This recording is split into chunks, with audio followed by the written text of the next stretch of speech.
борьба с антироссийскими настроениями. По словам Ардзинова, в Абхазии они есть, в основном в Гальском районе и Инстаграме. Если мы возьмем Галский район нашего государства и изучим то, что там происходит, то мы поймем, что антироссийские настроения в нашей стране безусловно есть. Безусловно есть.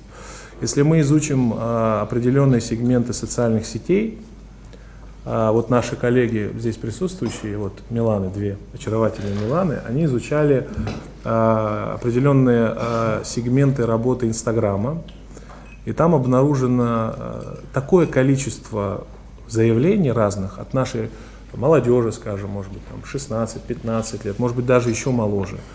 И там разного рода информация, ну, такая, несколько, я бы сказал, по отношению к Российской Федерации, ну, не самая объективная. Я думаю, что после, скажем, рассмотрения вопроса по Пицунде могло сформироваться у наших некоторых молодых людей представление какое-то неправильное, например, по Российской Федерации. Там же есть движение Гарах Пицунда, и там вот некоторые ребята, мне кажется, с ними надо пообщаться, вот, чтобы была объективность в восприятии Российской Федерации. Все-таки Российская Федерация оказывает нам огромную поддержку, и писать какие-то комментарии, там, что там была граница закрыта, или что-то там неправильно работает, или еще что-то.